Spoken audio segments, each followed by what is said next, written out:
let's go to Q&A session now, though.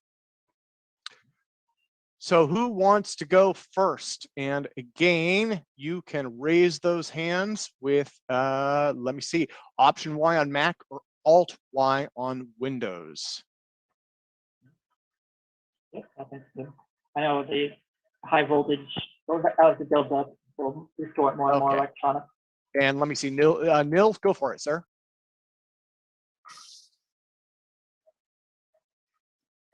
Okay, can you hear me? Yeah. Okay, cool. Yeah, Charlie, well done for putting together all the components and getting something to move. My question is, how important is the ultrasound to make the effect that the Russian guy is claiming? Can we do without that, or is that a really essential part? Good question. I know Todd gets out there for the vortex drive has been studying. We can't hear your voice very clear. Can you move the mic closer to your mouth? Sure. Let me try to speak there. How about now? Can you hear me now? A little bit better. It's a little muddy, but it's not horrible. Can you hear me now? Sort of. Can you hear me now? Yeah. A little bit. Okay, great. Yeah, to restart it. So, yeah, I believe the ultrasound is necessary to create the lift, and Chekurkov said it's needed. And that's one of the keys that he mentions when you adjust the parameters. The ultrasound frequency needs to be adjusted so you get the right lift. So that's one of the more complex part of it, and especially because it's ultrasound, we can't hear it around 200 kilohertz. And Todd Asiato from Vortex has tried doing the Graviflyer, just the high voltage on the plates and AC on the center, and well, even without the AC, and we haven't seen any results that were promising. Okay, so Charlie, I think one of the things that would help is if you enunciate a little bit better, speak up and enunciate a little bit better.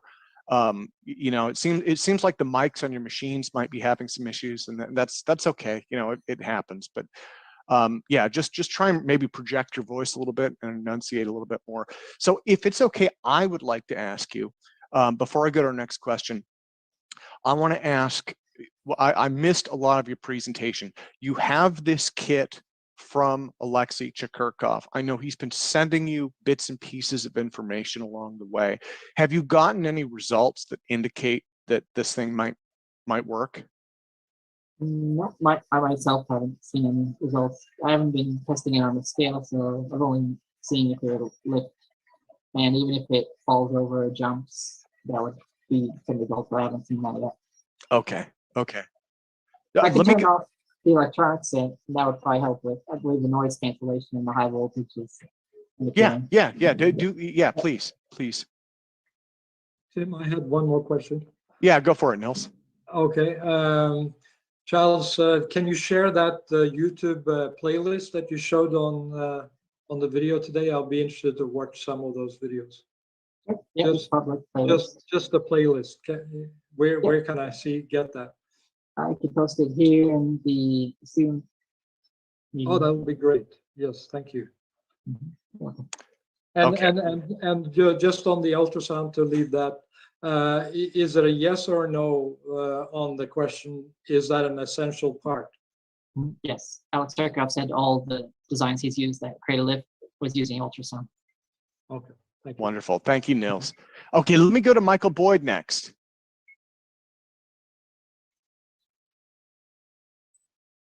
Hey, Charles, can you hear me okay? Hello, yeah. Coming clear. So just the observation as far as the audio, if you would remain totally still when you're speaking, because it sounds like you're using a condenser microphone somewhere, and if you move the direction, since it's so directional dependent, it distorts your words when you move. So I suggest you remain as still as possible. That's just a suggestion, of course. So my question is about, you broke down the different components, but one of the things I heard is you didn't have a way to measure the frequency. was one of the things I heard. And I'm curious if you have a way of measuring the field strength of the Tesla coil. Yep, I have oscilloscopes and other measuring equipment that I use. Do you Power have supplies an and- electric field meter of any source? Nope. Okay, so I have this device that's called a tri-field meter. And what it does is it measures EMF, ELF, and RF. It's about $100. It's called a GQ EMF-390. I put the information in the chat, and I would suggest you use that. Get one of those meters, and the advantage of this meter is it uses a USB interface to your computer, and it comes with a data collection algorithm, so you can collect the data, and that way you could actually measure the frequency and the field strength of both the electric fields and the magnetic fields. And I think that would be very useful. My concern with what you're trying to do is you have so many variables that you're trying to align that it's kind of difficult to resolve it. So what I would suggest is you start off with the basic equipment, your RF source. Also, how are you measuring the what is it, ultrasonic frequency? Are you measuring that? Nope, currently I don't have any meters that could detect the So- ultrasound. But you're using a piezoelectric coil, correct? Yes. So you can use one. What I suggest you do is you get another piezoelectric sensor, and that one is the one that you measure with. Because see, the way these piezoelectric devices work is you can either apply a voltage to it and make it, so basically a crystal oscillator is a type of piezoelectric device. It's like what they made the first radios were made with crystal oscillators, quartz crystal oscillators. So you can either drive it with a voltage or you can measure with it. So if you have two of them, you have one that you're driving and then another one that you're measuring with, you could actually measure the frequency of your ultrasound. That would be another key parameter for you to be able to tune this, because basically it's a tuning operation. And what you're trying to do, my understanding, is create a harmonic, basically where the phases match so that they cancel out the gravitational field effect. It's basically, my understanding is it's a kind of like a gravity filter, kind of like what Ron Keto's doing, but from a different approach is kind of how I look at it. So I feel confident that this device is real, but I think there's an issue with the parameters. We don't have a firm grasp on what's going on at the system level with this. So these are just some suggestions I have. Get another piezoelectric crystal for a sensor, and get one of these EMF meters that I described so that you can actually record your data. Okay, and as far as the piezoelectric sensor, that's something you can plug into your oscilloscope. So you can collect the signals on your oscilloscope. Okay, and my final question is, we're talking at one point about 2,480 volts was one of the parameters I saw. How do you measure that? So cool. I had a high voltage probe when I measured that from the Okay, Tesla. you have a high voltage probe that'll measure that high voltage? Yep. Very good. Okay, thank you. That's all my comments and questions. Great, thank you. Yeah, I actually have a meter here that helps detect. Yeah. And I think it's similar Yeah, to. Charlie, I should jump in really quick too. So for future presentations, because I absolutely want to have you back, you've done a couple, we should probably keep all of the high voltage and stuff off because it really trashed your mic, and I wasn't even able to really break through, which was sad because you have such amazing material and you're so diligent, you know. So I'm still curious. What was that meter you were showing? This is similar to the one you're saying. It records the radiation, and you can look it up later on the computer. That's a GMC 320. Is that a electromagnetic field meter? Yeah, I believe so. Okay, and that should have, does it have a USB port on it? Yes. So you can interface that with your computer, correct? Correct. Did you download the software that goes with that? Just been recording, haven't downloaded it yet. Yeah, I suggest you do that.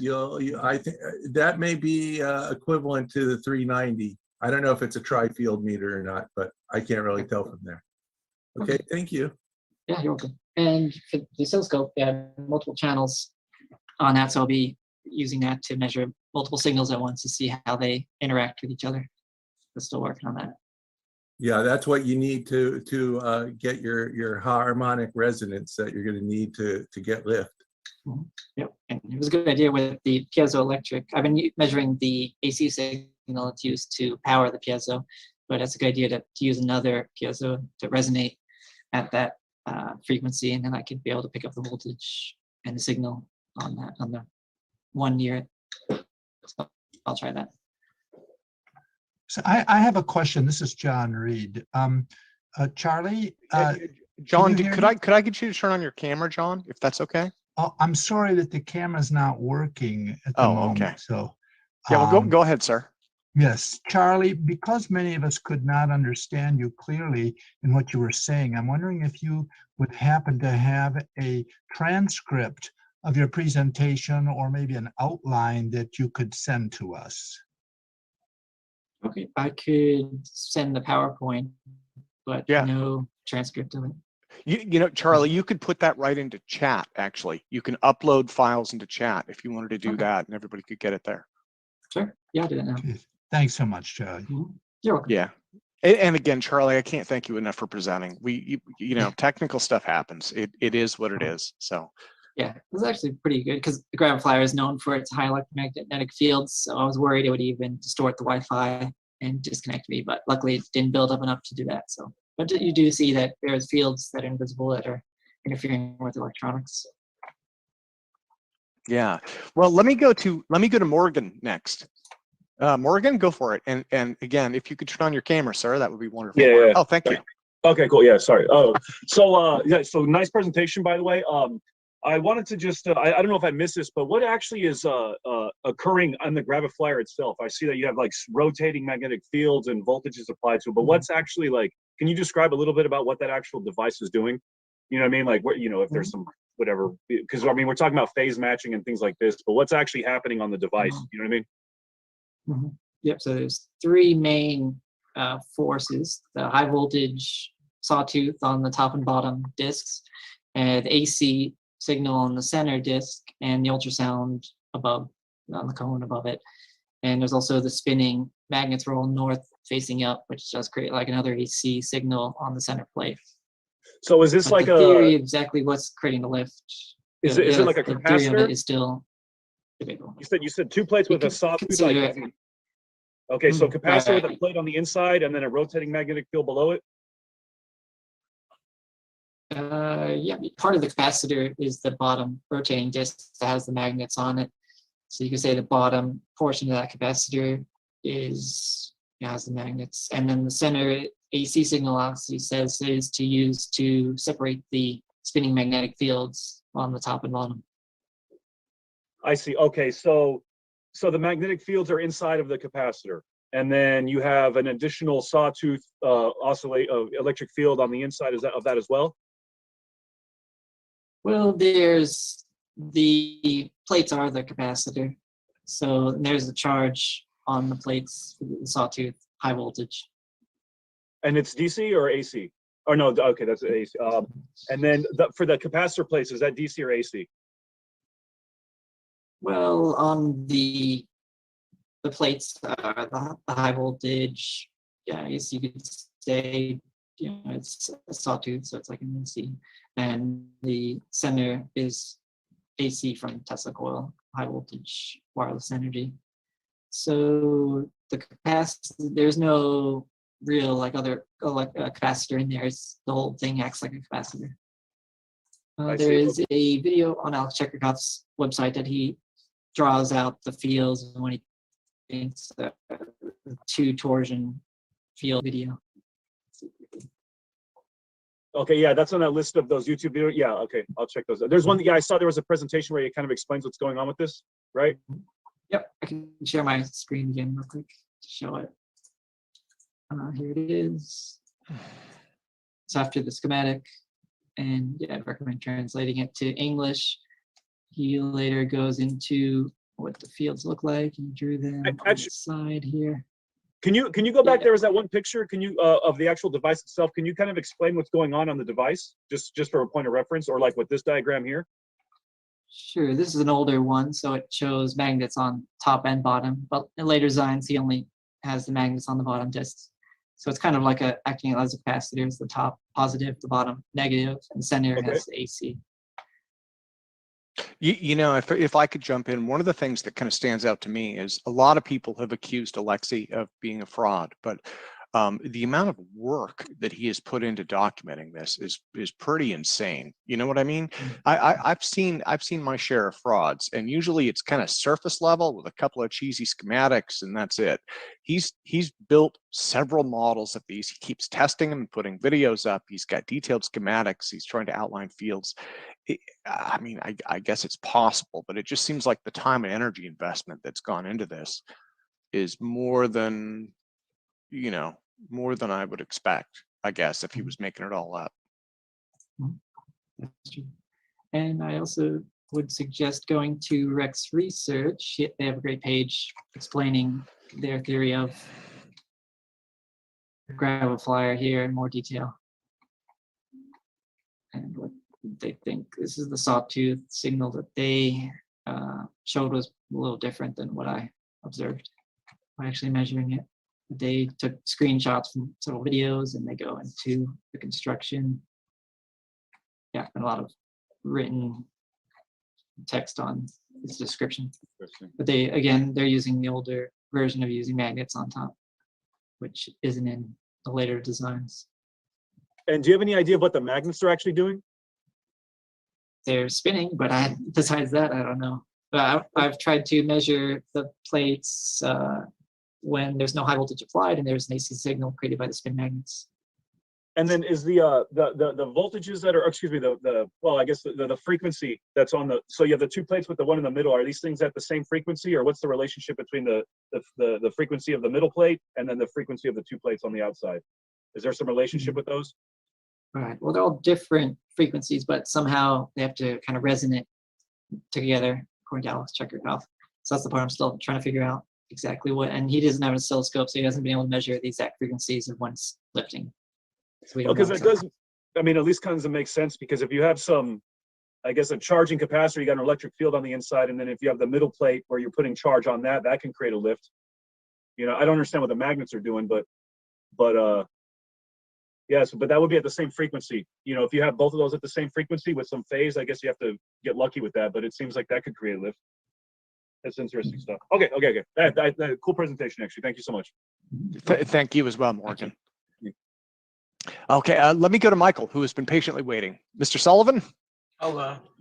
I was just curious if you ran any simulations to help you troubleshoot it. I myself haven't. I've looked into simulating some of the circuits earlier on, but I found it was very difficult with, you know, SPICE is what I was using, because the high voltage is difficult to simulate. It was better to just build a quick prototype to show that it's working. And I was able to build early models of the Tesla coils and high voltage equipment before simulating it. So P-SPICE, you mean? Or Yeah, LT-SPICE? Right. The free SPICE program for making models of the electrical circuits. I was just curious. That's all I have.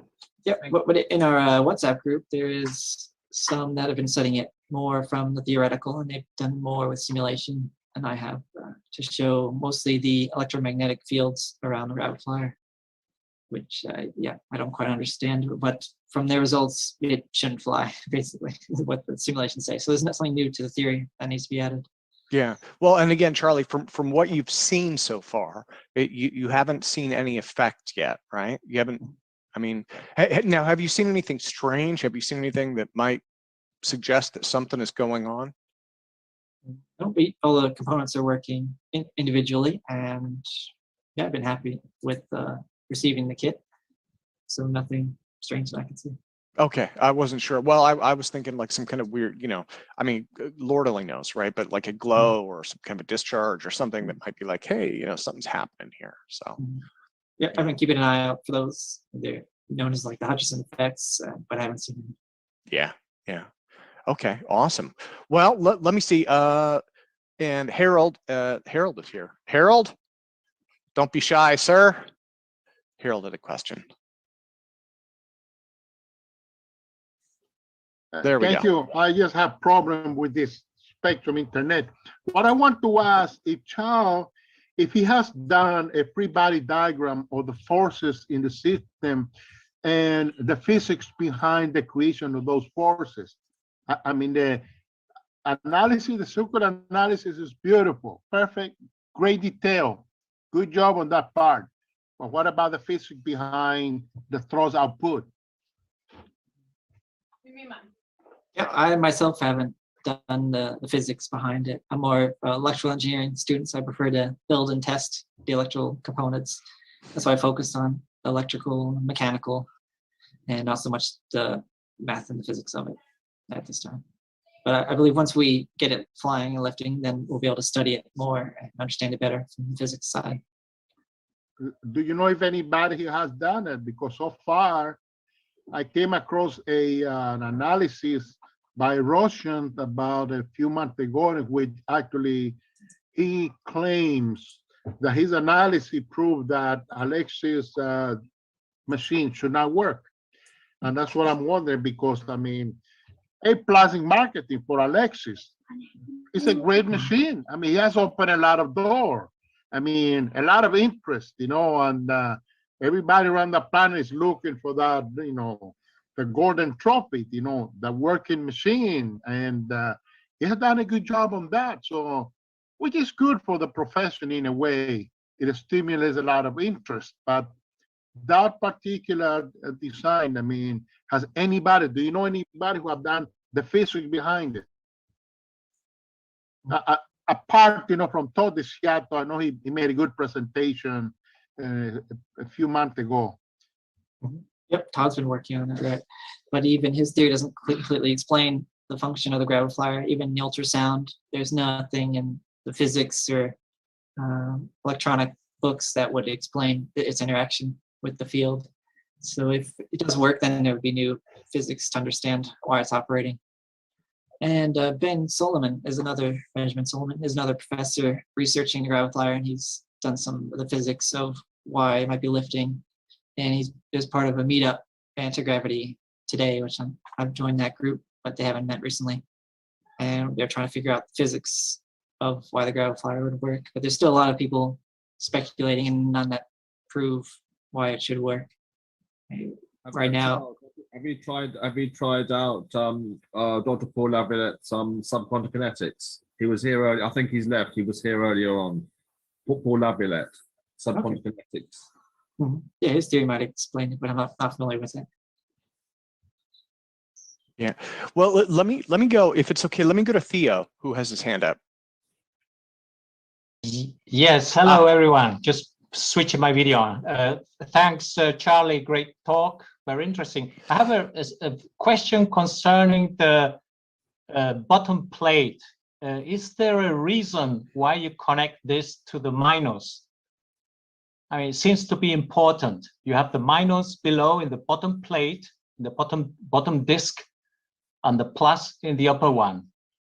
Did the Russian guy tell you if that's important and why? Yeah, he said it was important. What inspired him was he you said the Earth is negative and the sky is positive, and you want to repel the Earth, so you put the bottom plate as negative. But also the lifter circuits mostly use positive on the thin wire on the top and negative on the bottom. You can get lift the other way, but it works better by having positive on top. So either just by trial and error or from studying some of that theory, what led them to that. I believe that's the better way to go. Thanks. And thank you as well, sir. Let me go back to Michael. So I had, I'm curious, at one point you were showing an IR imaging of the device when you were operating it. And I noticed that, so basically there were a lot of places in the circuit within the device that appeared to be heating relative to the background ambient temperature. I could see the cooling effect on the edges, like you mentioned, due to the spinning of the disk. I worked in RF electronics, and in RF electronics, you use a lot of surface mount devices. And I saw a lot of the connectors and stuff you were using in there. They definitely were not surface mount. And those could be the points of your resistive loading that's basically causing it to heat up at the wrong place and make it so you don't have a sufficient field strength. Basically, it's leaking current. And so that's a good thing for, I think, you to look at any of the internal circuitry where you're using where you're not following RF requirements for your interconnection. I'm curious, do you have any experience with RF circuitry? Yep, all these circuits were designed and built by Alexey Chekurkov, and I think he chose them mostly because of the availability of them. There are some older electronics, but they're more heavy duty and they lasted over the years. So he's selected the simpler circuits to power the flyback transformer for old TVs, and for the switching transistor for the Tesla coil, and also for most of those transistors he's using are at very high frequency, and that's why they're heating up. And he just solves that by putting it onto a heat sink. So even if it was surface mount, it would. I'm a little confused. What I'm talking about is the actual Graviflyer device. You were showing imaging, IR imaging of that, and I could see heat loading in some of the imaging. Specifically, it looked like it was in the ultrasonic cone that you had on the top there. It looked like there was something heating up in there. Why would that be the case if it wasn't due to basically a non-ohmic connection, is what I'm concerned about. Okay. Yeah, the motors he's using are 12-volt brushed motors, like for fan cooling, and he's spinning them pretty fast, and they're designed to have a load on them. So he screwed on the plates, which have a charge, and there's a bit of backwards torques on that. So that's what's causing the motors to overheat. I believe that's most of the heat on the Graviflyer, from what you're seeing. It might be some from the piezoelectric device that's resonating at very high frequency and then therefore heating up. But I believe most of the heat you saw was from the motors that are overheating. From the motor, and why was it look like it wasn't? It was offset to one side. It wasn't like central. It wasn't like in the middle. That's what. So basically, it needs to be symmetric. That heat should look like it's in a symmetric ring, not off to one side. That's what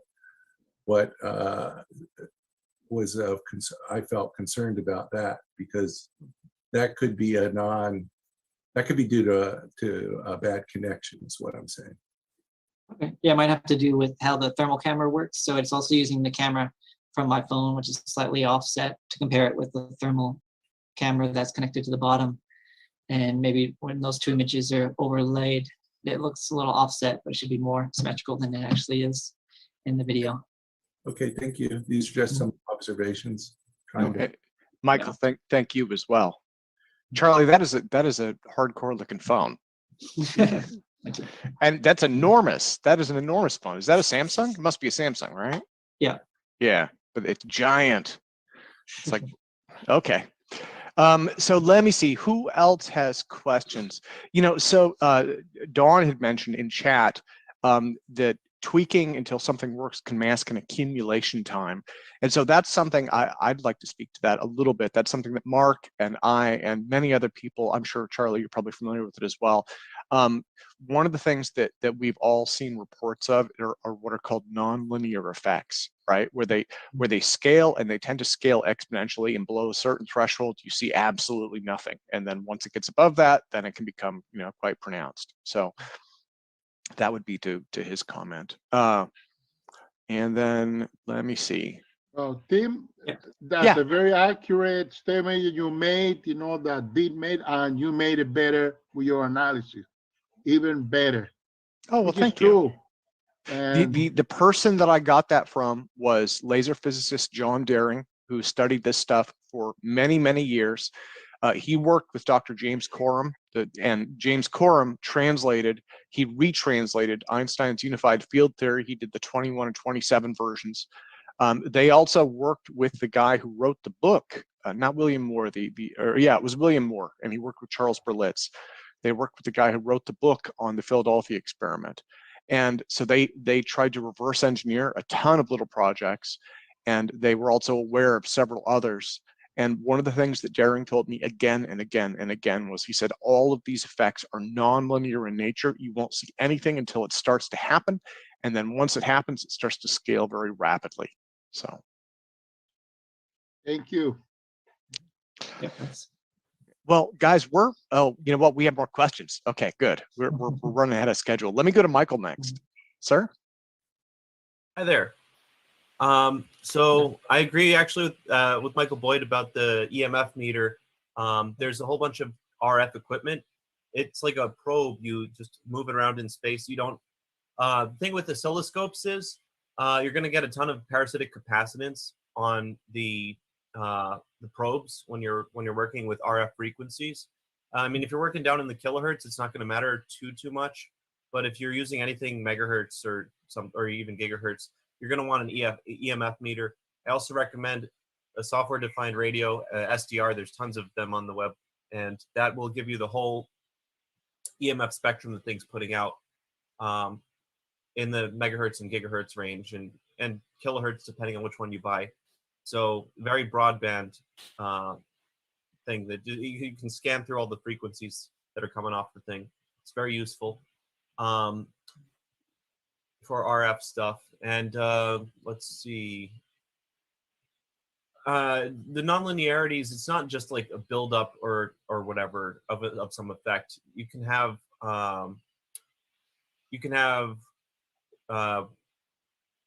chaotic behavior where you've got some random thing that happens and goes away and happens and goes away. You can have all sorts of things with nonlinearities. It's not just like build up over an extended period of time. And well, I mean, we should expect there's a nonlinearity of some kind, or at least a way to create entanglement based on what Sarfati was saying the other time. Those nonlinearities, you basically need variable capacitance and variable inductance. And really, yeah, I mean, I can see how the piezo gets you variable capacitance a little bit, but I don't see anything where that's changing the inductance. You might want to, you could try like using spessartine garnet or something, which is slightly paramagnetic, or you could use pure gadolinium, something that's paramagnetic that won't have a loss tangent. Gadolinium oxides. Yeah, point being though, you're going to want to look at nonlinearities. You're going to want to try to create nonlinearities. and there's probably some nonlinearity in the system that you're like, probably a mechanical thing, I'd have to guess, if the ultrasound is anything to do with it. But beyond that, you're going to want to get yourself the NMR spectrum of aluminum and steel and all these things, and the EPR spectrum if you can find it, because then you'll be able to see the frequencies where you've got a nuclear and like an NMR or EPR response in the aluminum, and that can help with NMR entanglement at room temperature with macroscopic objects. So that's a way to create entangled states that might participate in the effect, if it's gravitational. If it's something else, I don't know, but the piezo doesn't seem to provide enough power to produce that amount of lift if it's just like air or pressure waves or something. And I don't see how the spinning magnets do anything just based off of that. But yeah, I mean, just some ideas of where to go, what to look at, what to think about on the theory side, and that'll hopefully help you direct the experiments a little bit. Yeah, thank you. Yeah, I'm going to stick with Alex Chekurkov's design for now, but I have a few ideas of how to improve and test different designs. Yeah, I using mean, different methods. at least get the NMR and EPR stuff. That'll give you some idea of where to look in terms of frequencies to operate stuff at. Yeah, definitely check the fields around it. Yeah, using those different meters. Yeah, thank you. So let me go to Tyler next. Tyler, go for it, sir. Hey there. I apologize, my camera's inoperable at the moment, but my question is, as far as the mechanical operation of the system, how important is the balance of the rotating mass as far as excess harmonics that could affect other parts of the system?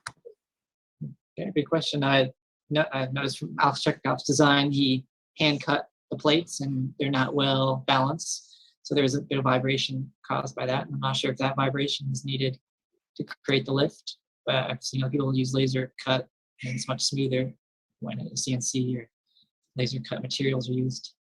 So yeah, it's still unknown right now if that little bit of wobble is needed or if it's just a defect from his.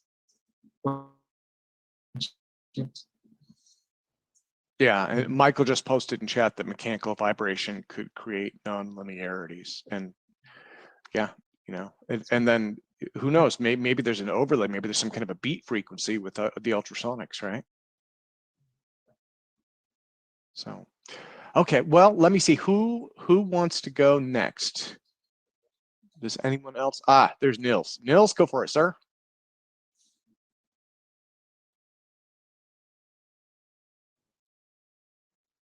Oops.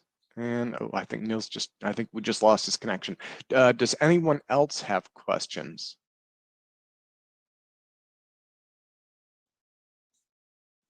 Ah, there's Theo. Theo, go for it, sir. Yes, maybe this, I hope you can listen to me. Just one observation. In one of the videos, I saw the device floating in the air.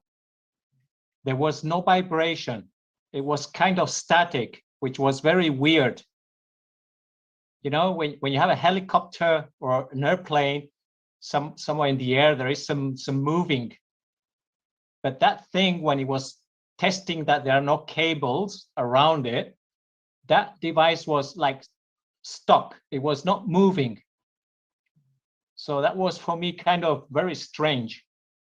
It could be an anti-gravity effect because it's another space-time continuum. But if you really look at the video, it's really like, yeah, not vibrating as you see it on the floor. So maybe that gives some thoughts. Thank you. Oh, yeah, good point. Yeah, I'm not sure what happens when it lifts up, but it looks like it is more stable. It might be similar to like a electromagnetic lift, like a maglev trains. They're very stable. Yeah, it looks like locked. You know, when there is this magnetron, this little thing that you can spin, and then it has a magnetic field against the opposite magnetic field, and it levitates. The levitron, I think it's called the levitron. And when that thing is moving, you can see it spinning a little bit like unstable. but this thing is just there, sticking in the air. That's amazing. You know, Theo, that's an interesting comment. That reminds me of the lifters. The lifters were the same way. They had kind of their own inertial. It just, yeah. Yeah, they had their own inertial field, you know. And with the lifters, we had them tethered, but I noticed they resisted motion. They would resist air currents, right? If an air current was trying to push it, it would resist that. You could take a stick and touch the tethers, and it would resist a change in axis. So yeah, with Alexey's thing, it does seem like the same thing. And then the other thing that I've noticed is in his videos, there is some kind of, it looks like a discharge time, right? When he turns it off, you'll notice there's a lag before it drops. So yeah, it's like a gravitational locking mechanism. It's like you have the static Earth's gravitational field, and then the device locks into it. And that's why it looks like it's static, because, and then it's not subject to like vibration modes, and it's not subject to the wind or anything like that, because it's like locked into the gravitational field. So, but it's not, it's levitating at the same time it's levitating. So yeah, makes I sense. saw that Makes effect sense. too, and I think that's that shows that there's some kind of something's being aligned there between the magnetic and the electric fields, along with the gravitational fields, and that's why. And in this case, I think what's creating your gravitational energy is actually the ultrasonic source. Hey, Charles, do you think that there might be an ion wind effect produced by the middle plate in combination with the ultrasound and the magnet going on? Have you considered or measured anything in that area, ion wind, just at least a small portion? Yeah, I've done other lifters, and those use much higher voltage to create lift. And this device weighs about 1 kilogram or 2.5 pounds, so it's much heavier than a lifter. So, yeah.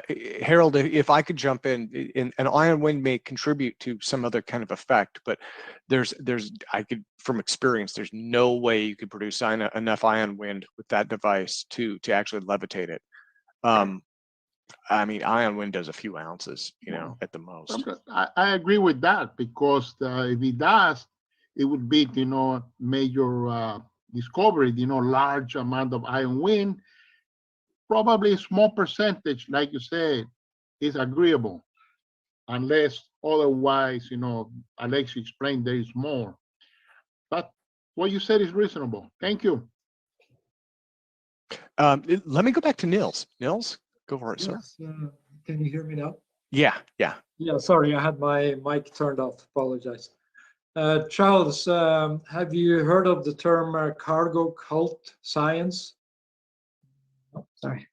Okay, in 1974, Professor Richard Feynman held a speech on how some people, they try to go straight to the end result and skipping the middle part of the processing, the theory and the physics of how something works, and you always end up with nothing if you do that. There was a small tribe of humans on the Pacific Island somewhere during World War II, and they saw the American cargo planes coming in with supplies to the military, and they wanted to copy that. So they built airplanes out of bamboo and grass, and headsets out of grass straws and things, and they were hoping to, I guess, build something that would allow them to get food from the aircrafts coming in from the sky. So back to your Graviflyer, if you're trying to just put together a device with a bunch of parts and some instructions, isn't that really a very, very inefficient way of going about things? Shouldn't we be spending the time trying to understand the physics and the principle and build a hypothesis behind this device before we even get to adjusting the frequency of the Tesla coil or anything else? That's my question. Yeah, it's a good point. I heard that a lot. There's a lot to say. physics should be, catch up first. Even my dean of engineering said it was up to the physicists to first come up with theory before experimenting with it. But I said, we've already got a working device, so let's test that and then measure it and come up with a theory to explain it. But yeah, there's several cases where first discoveries have been made and then theory comes later. Even like the heavier than air flight of the Wright brothers flyer, the Wright flyer, was something that theory, was on the fence of if it's possible or not, and there wasn't much to explain it. There's a few aerodynamic theories observed from water tests before that, but in this case, I believe there's first the device will come first, and then theory will later explain it. But there might be some theories already out there that do explain it will fit. Right. Yeah, no, I agree totally with that. But there's so many moving parts in this device. You got the ultrasound, you got the magnetics, you got the high voltage. Shouldn't we just focus on one part and then see if there's some effect that we can measure and produce a hypothesis around that? If there are some groups that are doing that. Todd Desiata Really? is Do an you have some example. links? Do you have some links to any of those groups? Sure. Subscribe to their channel. Yeah, I've been doing some work on this electrogravity for years, and I think the effect we're seeing here is a B cross V field effect. It's a divergent field, but I'd like to see what your contacts are saying about the physics of the principle behind it.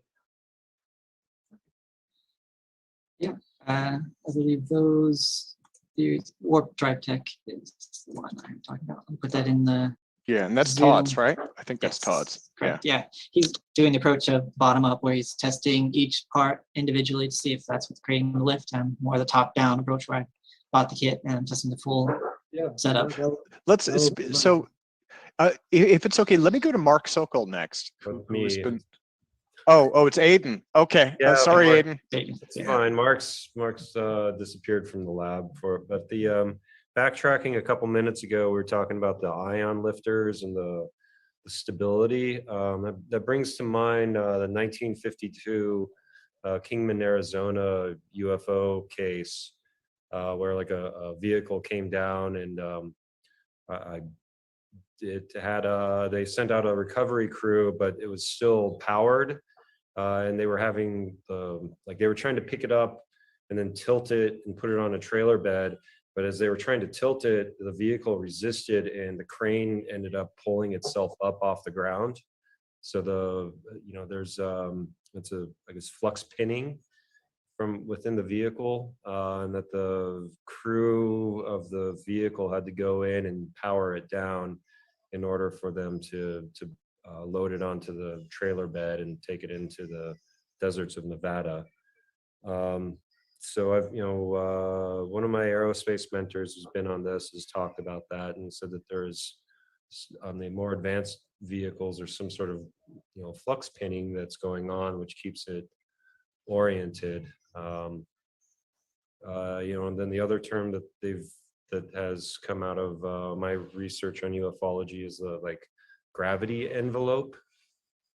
So perhaps the field stability or the vehicle, when it's in resonance, is creating this gravity envelope, and we're seeing a macroscopic flux pinning around it, which would describe would describe that stability that the platform, Chekurkov's platform, seems to exhibit when it's up in the air. So that's just what I wanted to throw in. Yeah, good points. I know with the superconductors, on very cool temperatures, you get that flux pinning. So there might be something what's happening at room temperature. Yeah. Also, some of the go ahead. Oh, it seems to be like some sort of macroscopic Cooper pair with the counter rotating discs. Mm-hmm. So that would be part of what's going on, but anyway.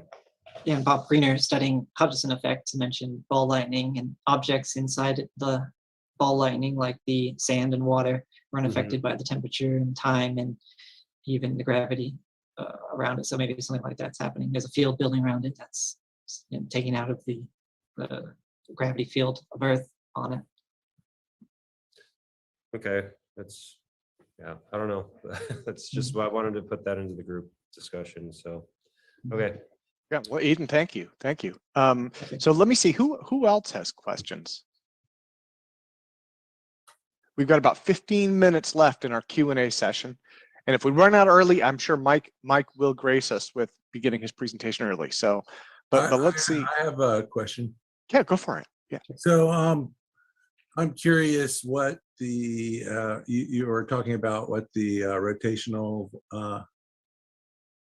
velocity was of the two disks. About 2,500, and they're counter rotating, so almost around 6,000 RPM. So, but do you know what the linear velocity? Could you like measure the linear velocity, say at the edge of the disk? If they're actually spinning, how do you know they're spinning counter to each other the same rotational velocity? Yeah, these DC fan motors only spin one direction. Even if you plug them in reverse, they only spin. And they're the same model, so they're spinning the same, and they're connected in parallel, so the same voltage and currents going to each of them. And they're rated about 3,000 RPM each. And that's how we know. I have a tachometer as well that could measure. I need to put a reflective tape on there. Alex Chekurkov drew some Sharpie on the bottom to get a dark band on the reflective plate to measure the frequency, and he measured them around 3,000 RPM. So is there a dependence on the rotational frequency of the thing? That's a good question. Yeah, I think too fast, you won't see the result, and too slow also. So, but in his circuit, he had it going full speed, 12 volts directly to the battery. So in my experiments with my invention, there's a I was using linear velocity, and in my case I was doing in inches per second, and as most of the measurements were at 500 inches per second. And the reason I did it that way is because the nano bumps and nano pits that were on a radius. So I was on an inner short distance of the radius. I wanted to maintain the velocity at a constant value. And then I also did it up to like 890 inches per second. But essentially, in my case, there wasn't really much effect on the magnitude by the speed. It had more to do with the size of the nano bump or nano pit. So in any case, I think there's some importance there to make sure that both disks are synchronized. And then I'm curious if you've considered some kind of variation in the speed of or tried it at different rotational speeds, essentially. Yeah, Alex Chekurkov. Yeah, his design has the potentiometer for adjusting the speed of the motors, mostly because when they first start, there's a bit of a backwards resistance to magnets on the bottom disc, so you better start at a lower speed and ramp it up to 12 volts. I have to go in full speed. But I believe you're right that the size of the disc matter. That's why I went into detail of what the kit size was, which about 8.5 inches. So now people could reproduce it better. And I think at smaller scale, there'd be a lot less charge on the plates versus the larger size discs now. But the weight would be less, right? Right. So there might be a sweet spot for that, you know. So okay, well that's thanks again. I appreciate you feedback. I hear some background noise now. Little one waking up. Yeah. Yeah.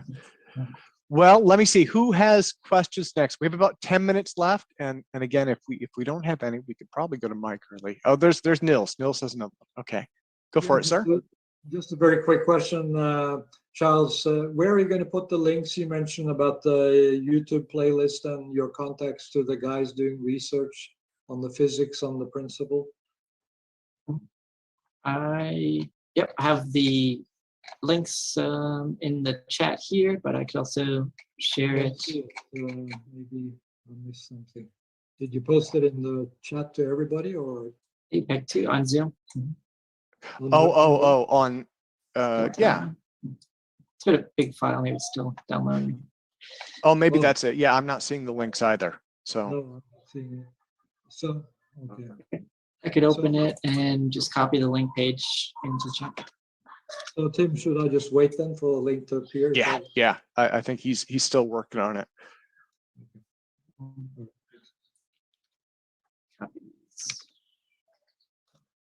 So look.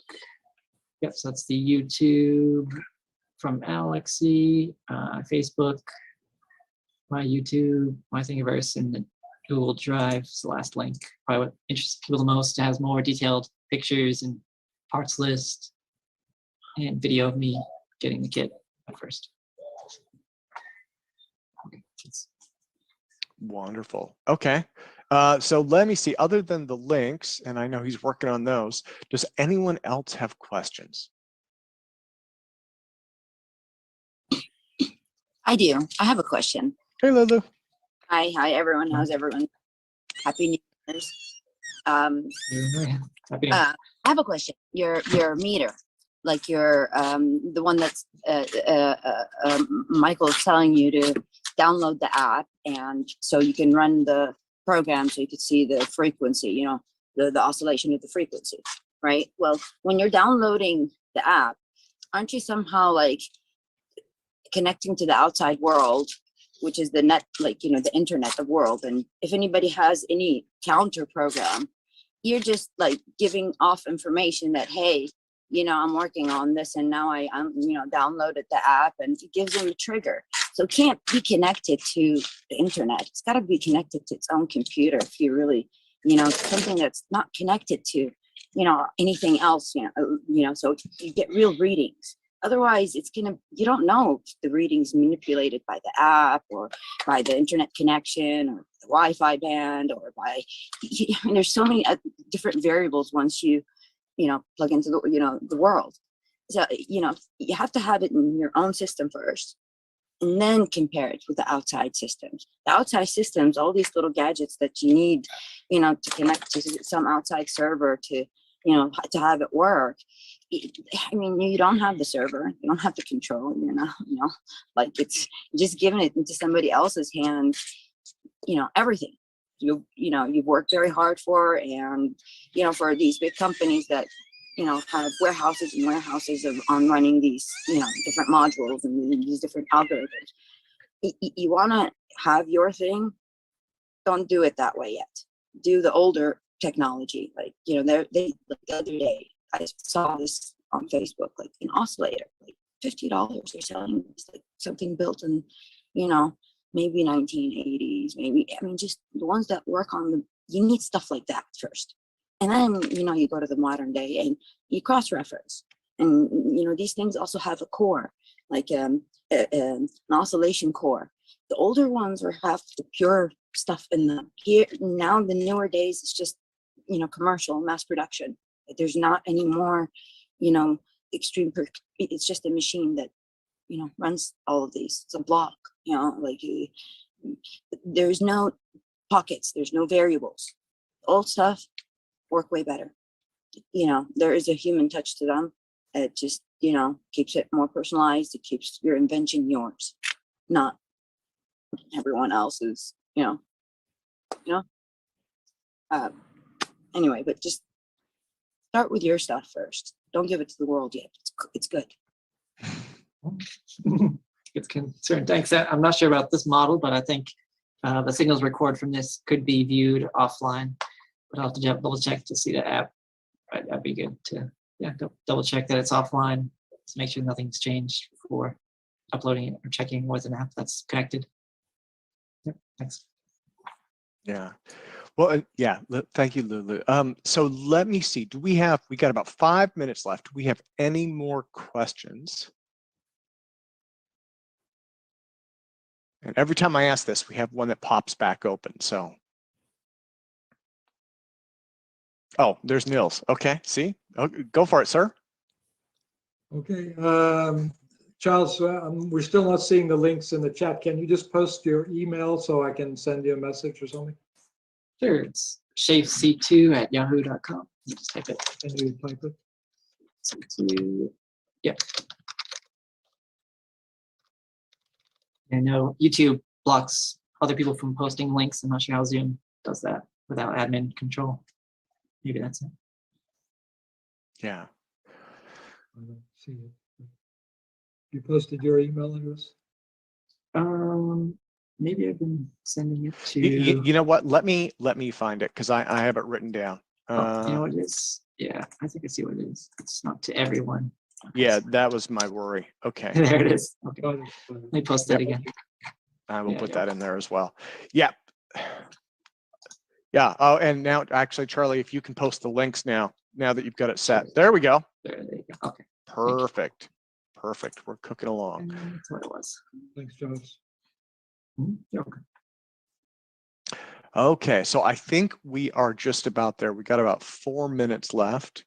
And let me see. Gordon Hughes raised his hand. Gordon?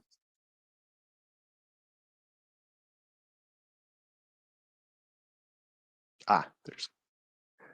Let me ask Gordon if he wants to unmute. Gordon, did you have a question, sir?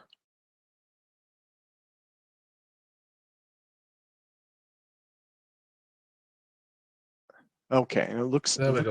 Yeah, we're working. Oh, perfect. Yeah. Perfect. Yeah. All right. Happy New Year, folks. Just a general question. Where do you need to be, and what do you need in terms of sort of resources going forward to actually get this thing to maybe work? Is there a plan going forward that you need to get from A to B from where you are just now that will actually produce some sort of result with this? And what sort of resources do you need? Yeah, so does it need a set of majority of protocols and lab stuff and that type of input, or maybe some I'll put a note up in the stuff earlier saying it might be useful to use some of the folks that are involved in this channel, like Mark or other people, and some of the expertise they could bring in from sort of lab side of things and doing sort of experimental work that might be able to not interfere with what you're doing, but maybe put some sort of add-on to what you're doing that could maybe produce a result. Because at the end of the day, that there seems to be something there with this. The question is, does it do what it claims to do? The only way you're going to be able to do that with that is probably with additional resources, not where you are now. Good question. I'm currently working with Mark's team with Open Space. We have a weekly meeting. We'll meet to talk more about the updates and then question and feedback. So I've been testing myself, but they also got their versions of the Graviflyer. They're building based on the schematic designs I got for my kit. So we're all continuing to work together on that. And mostly I'll be building testing by myself for now, and then building a newer version for some that has slightly some changes and testing two simultaneously. Kind of my plans. Wonderful. Okay. Well, and so guys, on that note, it is just about 2. So Gordon, thank you, sir. And what I want to do here is, in fact, I'm going to mute everybody out right now. Okay. And I am going to put this on gallery view. Everyone, please give Mr. Charles Crawford a giant hand again for a Q&A session and a wonderful presentation. My apologies for the audio quality in the presentation. At least we got that fixed. I think that we know now we should probably have electronics turned off as much as possible. I didn't, again, Mark Sokol figured that one out. I missed it. But Bill, did you want to wrap up one final question for Charlie? I just wanted to, can you hear me okay? Yeah. Okay. Yeah, I just want to mention in our research here, we noticed that these type of systems, they have to be in resonance. Okay, so that maybe Charles' device there and the Russian maybe achieve this resonance action, because the phenomena occurs when your system is in resonance. If you fall outside of resonance, the effect completely vanishes. But when you're in resonance is where the effect occurs, and you have what's called the scalar effect, okay, that Tom Bearden spoke about. And that's where it emerges when your system is in resonance. And the scalar effect, when you do the mathematics of this, it doesn't show up under conventional mathematics, okay? You have to go to the old physics, you know, this quaternion math that Tom Bearden spoke about, where the effect, the scalar component emerges. And when you work out the equations using this quaternion math, guess what? The system works. The scalar effect is there. And you can actually see it on your oscilloscopes, okay? Now, the thing is that when you start loading down this effect, it shifts the resonance. And when your resonance shifts, it becomes a conventional system and your effect completely vanishes, okay?